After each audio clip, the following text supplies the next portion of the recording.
ओम शांति। 25 अप्रैल 2024 के ईश्वरीय महावाक्य। पहले एक नजर मुरली के मुख्य पॉइंट पर। बाबा ने कहा, भगवान जो कहते हैं मैं राजयोग सिखलाकर तुमको राजाओं का राजा बनाता हूँ, वह गीता एपिसोड कब हुआ था यह पूछना चाहिए। गीता का एपिसोड होना भी चाहिए कलयुग अंत और सतयुग आदि के बीच में। उत्तम पुरुष बनाने के लिए अर्थात मनुष्यों को उत्तम देवता बनाने के लिए बाप आकर पढ़ाते हैं। मनुष्यों में उत्तम पुरुष ये देवताएं लक्ष्मी नारायण हैं। यहाँ माया भुला देती है, हम ब्राह्मण कुल के हैं फिर देवता कुल के बनते हैं। अगर यह याद रहे तो बहुत खुशी रहे। पवित्रता की बात पर कितनी आर्ग्यू करते हैं। मनुष्यों के लिए विकार तो जैसे एक खजाना है। जगत जीत यह लक्ष्मी नारायण है। इनको कहा जाता है संपूर्ण निर्विकारी। देवताओं को सब निर्विकारी कहते हैं, जिसको तुम राम राज्य कहते हो। और फिर बाबा ने कहा, नई दुनिया जरूर ऐसी वाइसलेस होनी चाहिए। भगवान जो पवित्रता का सागर है वही स्थापना करते हैं। शिव बाबा का भंडारा भरता जाता है। जो भंडारा भरते हैं उनको वहाँ रिटर्न में कई गुना मिल जाता है। तब बाप कहते हैं, मीठे मीठे बच्चों, तुम हो पद्मा पदमपति बनने वाले, सो भी 21 जन्मों के लिए। बेहद का बाप भी कहते हैं, तुम जो मेरे बनते हो तो स्वर्ग की बादशाही तुम्हारे लिए है 21 पीढ़ी। तुम बच्चों को यह ज्ञान अमृत 5000 वर्ष के बाद मिलता है। वास्तव में इसका अमृत नाम है नहीं, यह तो पढ़ाई है। यह सब है भक्ति मार्ग के नाम। निश्चय बुद्धि हो फिर कोई न कोई संशय में आ जाते हैं। संग लग जाता है। ईश्वरीय संग चलता चले तो पार हो जाए। बाप कहते हैं, मैं आकर सबकी सदगति करता हूँ। सदगति दाता मैं एक हूँ। तुम सदगति में जाते हो। और फिर लास्ट में बाबा ने कहा, भगवानो वॉच, मैं तब आता हूँ जब भारत में अति धर्मग्लानि होती है। गीतावादी भले कहते हैं यदा यदा ही धर्मस्य, परंतु अर्थ नहीं समझते हैं। अनेक धर्मों के बीच में एक आदि सनातन देवी देवता धर्म का सैपलिंग लगाते हैं। कितनी मेहनत है। बाबा खुद बतलाते हैं, मैं इनमें प्रवेश करता हूँ, इसलिए दिखाया है ब्रह्मा द्वारा स्थापना। विश्व में शांति का राज्य इन लक्ष्मी नारायण का था ना, जो सारी दुनिया चाहती है। जब लक्ष्मण का राज्य था तो उस समय सब शांति धाम में थे। मुख्य है ज्ञान योग। योग के लिए भी ज्ञान चाहिए, फिर पावर हाउस के साथ योग चाहिए।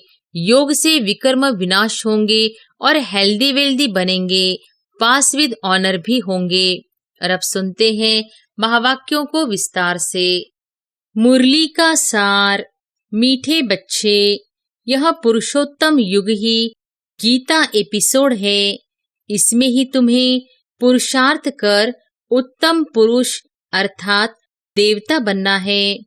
प्रश्न है, किस एक बात का सदा ध्यान रहे तो बेड़ा पार हो जाएगा?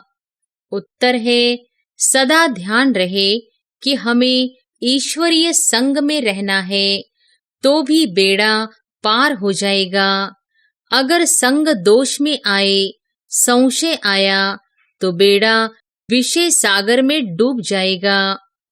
बाप जो समझाते हैं उसमें बच्चों को जरा भी संशय नहीं आना चाहिए। बाप तुम बच्चों को आप समान पवित्र और नॉलेजफुल बनाने आए हैं। बाप के संग में ही रहना है। ओम शांति। भगवानो वॉच, बच्चे जानते हैं कि बाप वही राजयोग सिखला रहे हैं जो 5000 वर्ष पहले समझाया था। बच्चों को मालूम है, दुनिया को तो मालूम नहीं है, तो फिर पूछना चाहिए गीता का भगवान कब आया? भगवान जो कहते हैं मैं राजयोग सिखलाकर तुमको राजाओं का राजा बनाता हूँ, वह गीता एपिसोड कब हुआ था? यह पूछना चाहिए। यह बात कोई भी नहीं जानते हैं। तुम अब प्रैक्टिकल सुन रहे हो। गीता का एपिसोड होना भी चाहिए कलयुग अंत और सतयुग आदि के बीच में। आदि सनातन देवी देवता धर्म की स्थापना करते हैं तो जरूर संगम पर ही आएंगे। पुरुषोत्तम संगम युग है जरूर।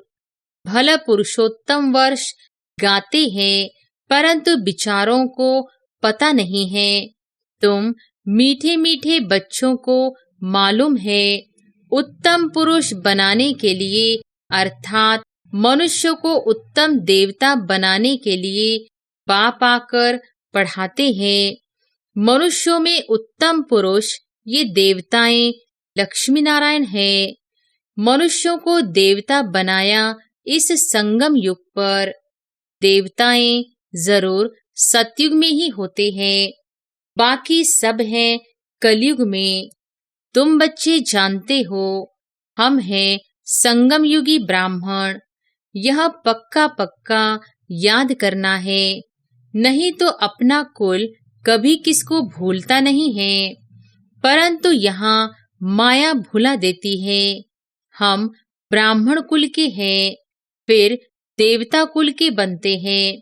अगर यह याद रहे तो बहुत खुशी रहे। तुम पढ़ते हो राजयोग, समझाते हो, अब फिर भगवान गीता का ज्ञान सुना रहे हैं और भारत का प्राचीन योग भी सिखा रहे हैं। हम मनुष्य से देवता बन रहे हैं। बाप ने कहा है काम महाशत्रु है, इन पर जीत पाने से तुम जगत जीत बनते हो। पवित्रता की बात पर कितने आर्ग्यू करते हैं। मनुष्यों के लिए विकार तो जैसे एक खजाना है। लौकिक बाप से यह वर्षा मिला हुआ है। बालक बनते हैं तो पहले पहले बाप का यह वर्षा मिलता है। शादी बर्बादी कराते हैं और बेहद का बाप कहते हैं काम महाशत्रु है, तो जरूर काम को जीतने से ही जगत जीत बनेंगे। बाप जरूर संगम पर ही आए होंगे। महाभारी महाभारत लड़ाई भी है, हम भी यहाँ जरूर हैं।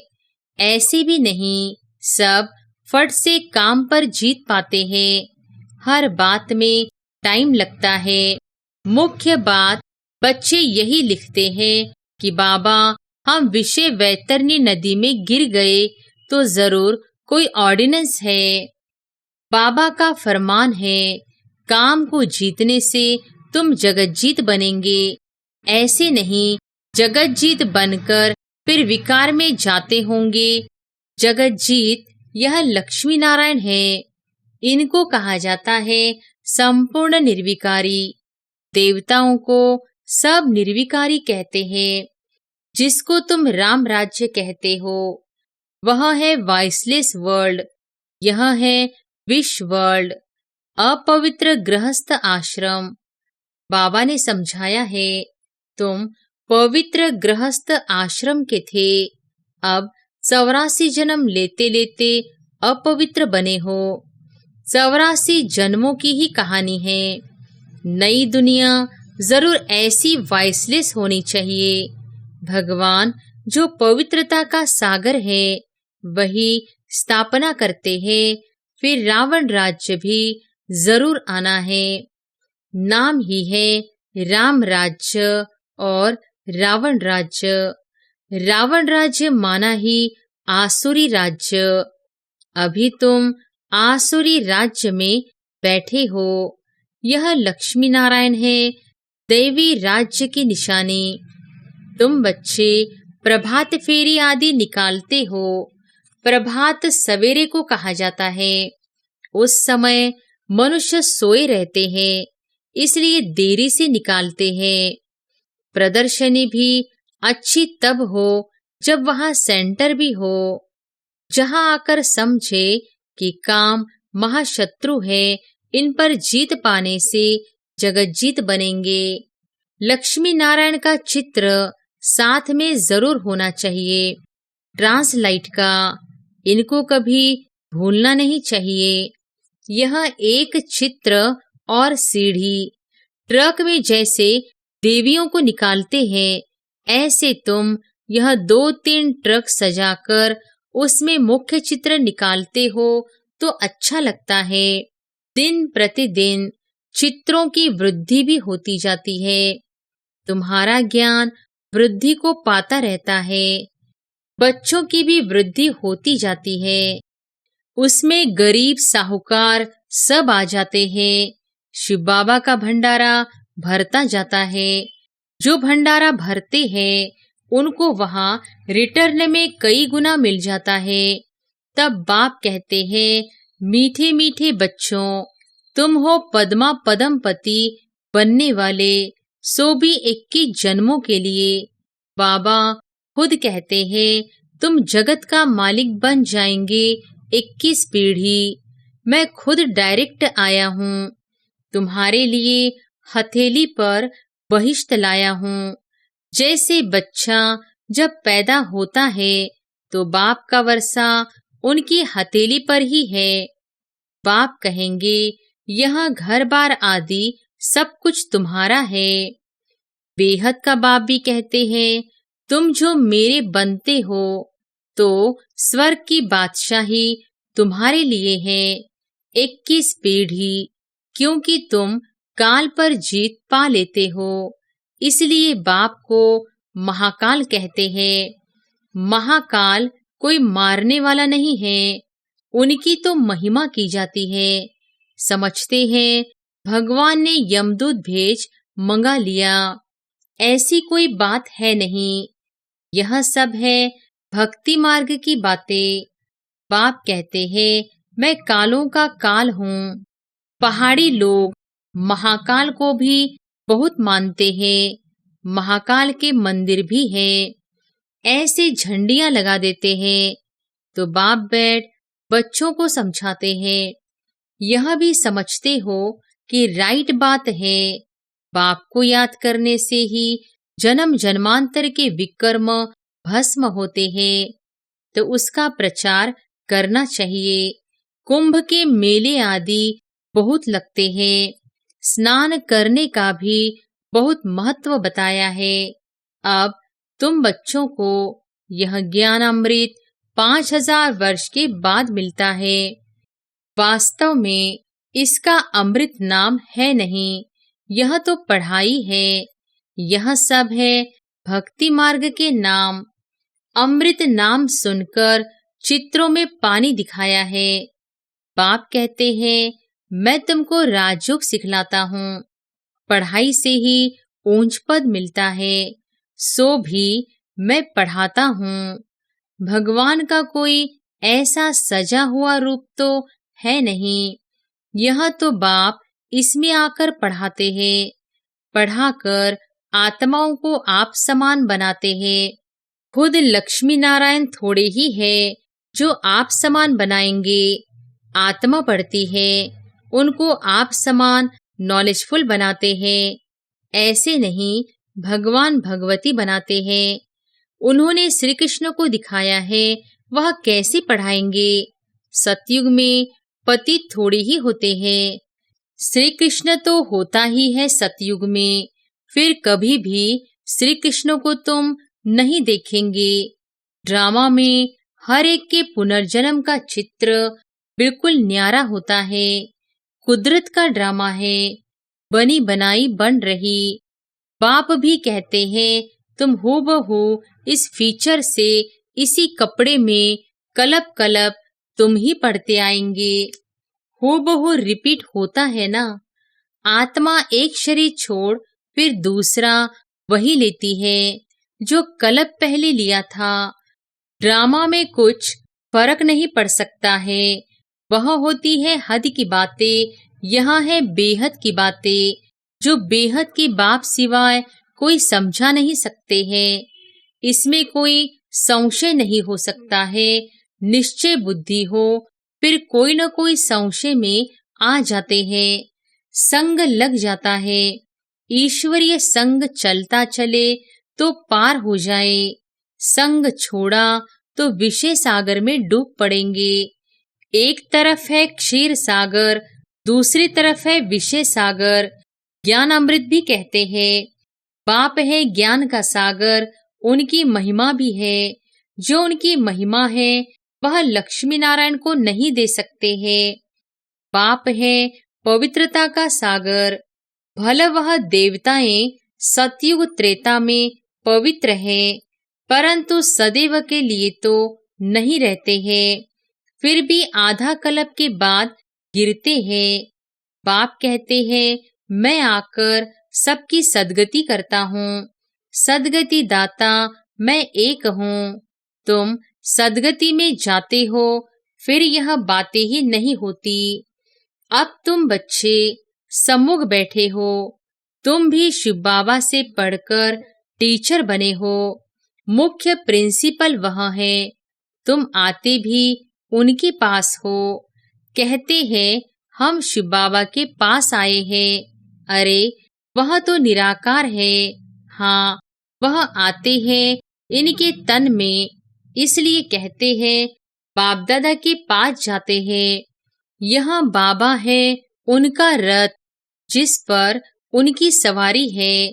उनको रथ, घोड़ा, अश्व भी कहते हैं। इस पर भी एक कथा है। दक्ष प्रजापिता ने यज्ञ रचा, कहानी लिख दी है, परंतु ऐसे तो है नहीं। शिव भगवानुवाच, मैं तब आता हूँ जब भारत में अति धर्मग्लानि होती है। गीतावादी भले कहते हैं यदा यदा ही धर्मस्य, परंतु अर्थ नहीं समझते हैं।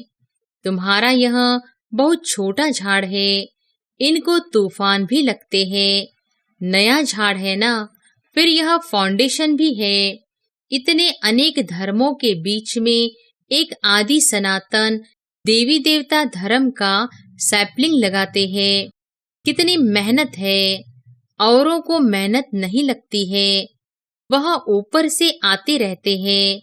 यहाँ तो जो सतयुग त्रेता में आने वाले हैं, उन्हों की आत्माएं बैठ पढ़ती हैं।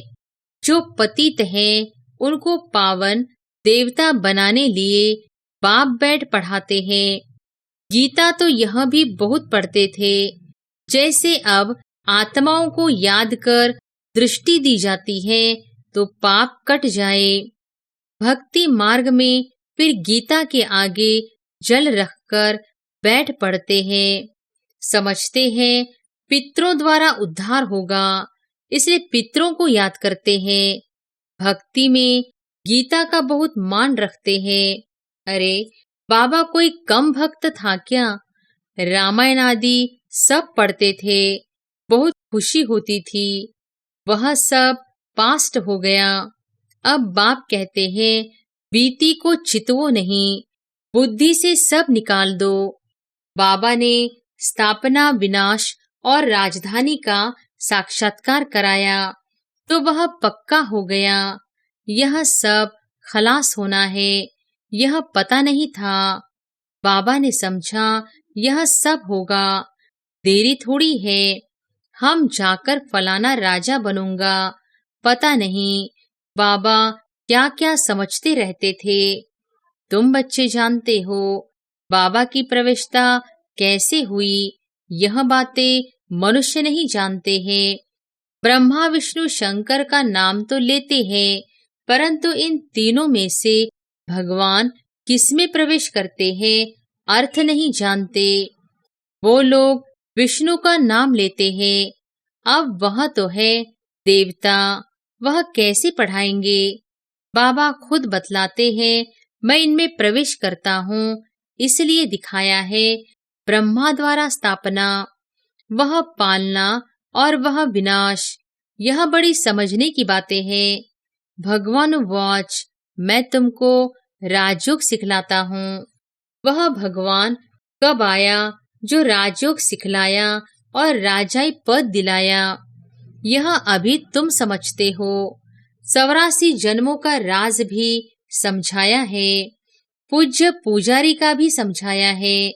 विश्व में शांति का राज्य इन लक्ष्मी नारायण का था ना, जो सारी दुनिया चाहती है। जब लक्ष्मी नारायण का राज्य था तो उस समय सब शांति धाम में थे। अब हम श्रीमत पर यह कार्य कर रहे हैं, अनेक बार किया है और करते रहेंगे। यह भी जानते हैं कोर्टों में कोई निकलेगा, देवी देवता धर्म वालों को ही टच होगा। भारत की ही बात है, जो इस कुल के होंगे वह निकल रहे हैं और निकलते रहेंगे। जैसे तुम निकले हो वैसे और प्रजा भी बनती रहेगी। जो अच्छा पढ़ते वह अच्छा पद पाते हैं। मुख्य है ज्ञान योग।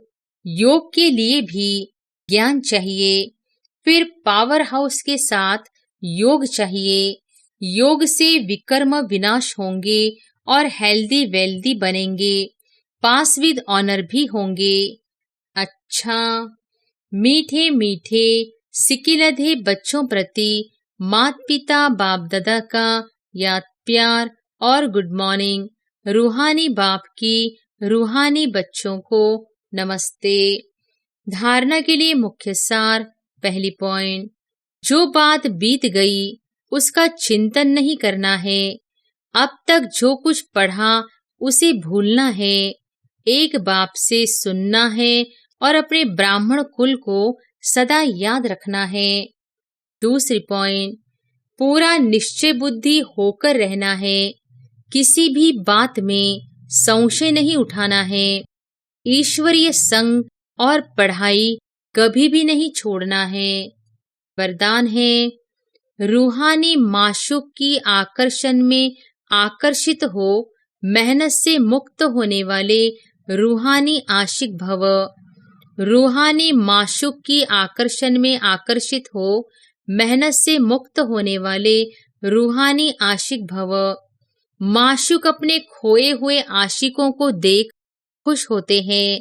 रूहानी आकर्षण से आकर्षित हो, अपने सच्चे माशूक को जान लिया, पा लिया, यथार्थ ठिकाने पर पहुंच गए। जब ऐसी आशिक आत्माएं इस मोहब्बत की लकीर के अंदर पहुंचती है तो अनेक प्रकार की मेहनत से छूट जाती है, क्योंकि यहाँ ज्ञान सागर के स्नेह की लहरें, शक्ति की लहरें सदा के लिए रिफ्रेश कर देती है। यह मनोरंजन का विशेष स्थान, मिलने का स्थान आप आशिकों के लिए माशूक ने बनाया है। स्लोगन है, एकांतवासी बनने के साथ साथ एक नामी और एकानामी वाले बनो। अच्छा, ओम शांति।